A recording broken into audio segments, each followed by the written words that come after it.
Hello, welcome to expomuseum.com. My name is Cesar Corona and I'm thrilled to have you with us today. I'm excited to introduce our special guest, Katie McCutcheon, host of the podcast Echoes of Expo. Katie is an award-winning audio producer and storyteller based in New York City.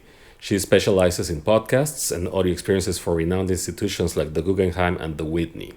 Her work has garnered attention from outlets such as the New York Times, NPR, and The Atlantic. We'll have a conversation with Katie about her current project, Echoes of Expo, a series exploring the history and evolution of Spokane through the lens of the 1974 Expo. So, Katie, we are very happy to have you with us. Welcome to the show. Cesar, thank you so much for being here. It's truly my pleasure. I have been listening to Echoes of Expo, and I'm eager to listen to the next episodes. But I'm curious to learn what inspired you to create Echoes of Expo, a podcast in 7 episodes about Expo 1974 Spokane. Well, so my family goes back, I think, 70 years in Spokane. And I didn't grow up there personally, but my dad did, my aunts, my cousins, my grandparents. And I've always wanted to do a project about Spokane. I've always felt very connected to it and really interested in the history of the city. But I'd never heard of Expo 74 until almost a year ago. I think it was September 2023. And I was really amazed when I heard that Spokane, little old Spokane, hosted Expo 74. And so the more that I looked into it, the more fascinated I was with the history. And the more I talked to people within the community, I realized that not a lot of people really know the history in the way it felt like people should. Are there any interesting or surprising facts you discovered during your research that you would like to share?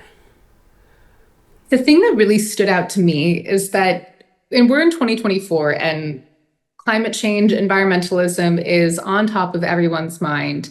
And when I realized that this Expo, this 1974 World's Fair in Spokane, was actually the first ever Expo to have an environmentally themed World's Fair, that really stood out to me. I learned a lot about the story of urban blight and urban renewal. You know, Spokane had to raise almost much of its downtown space in order to make way for the fair, and learning about the communities that were there before and who they were and how they helped build Spokane. And in fact, Spokane is has so much more of a diverse history than you would expect. Was another really interesting facet to the story that personally drew me in. Did you face any challenges while making Echoes of Expo? Well, I think being in New York while producing a story in Spokane certainly presents its own challenges. But I would say finding the right people to talk to was a bit of a challenge. You know, it's 50 years on. Who are the people who went? Where are they? Who are the experts who have dedicated much of their career to learning about it and honoring history? But once I found the right people, I actually found that people are so passionate about Expo 74 that once I found those people, they opened all the doors to all the other people in the community. From all the people you met, are there any personal stories or anecdotes that stood out to you?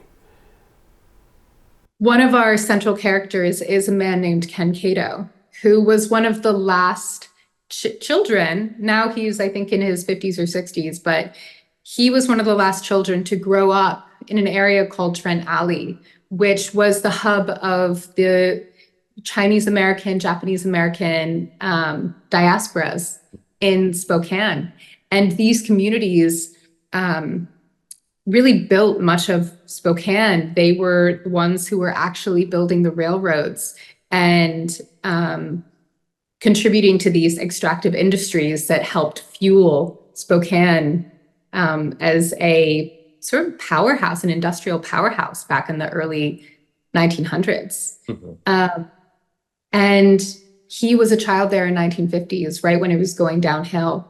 Mm. and his story, his memories of this part of town at that precipice of just sort of beginning to decline, um, is very, very moving.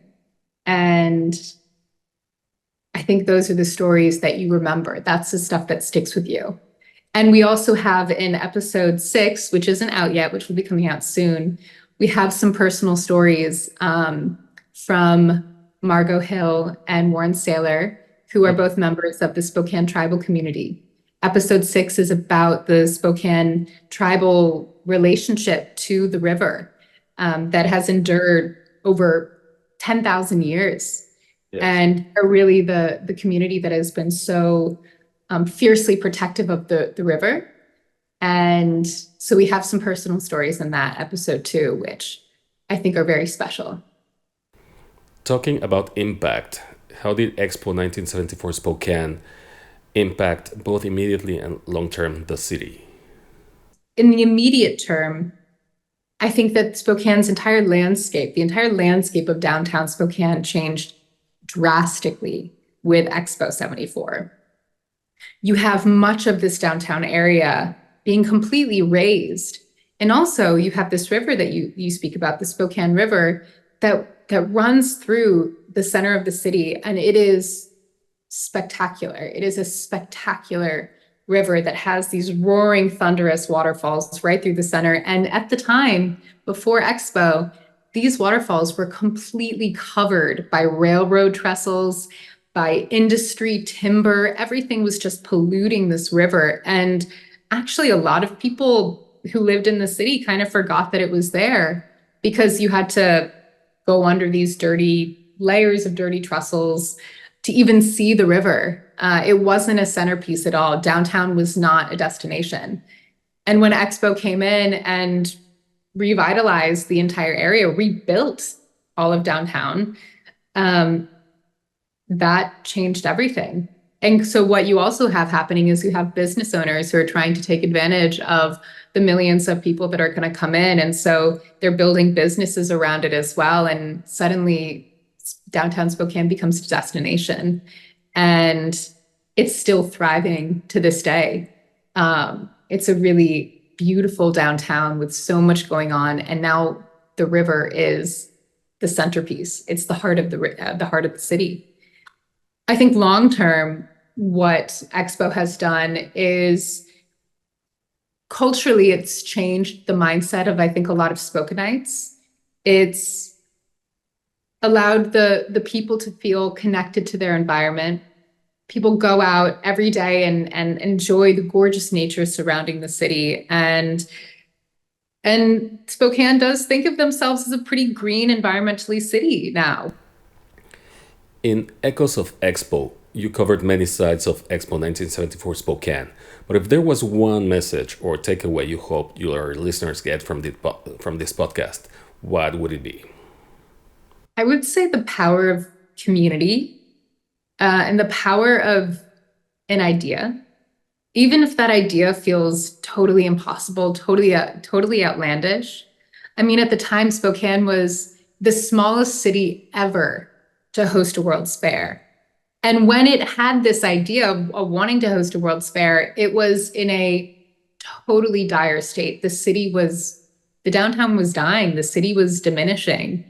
And then this urban planner from California, King Cole, came in and he had a dream. And I think it's truly incredible what can happen when you have a group of committed people who have the grit to persevere, to make it happen. I mean, I think that is really the only thing that really can make any change in this world, is that small group of committed people who are willing to work really hard to see something through, to see a dream through. And I think as well, connecting it to today,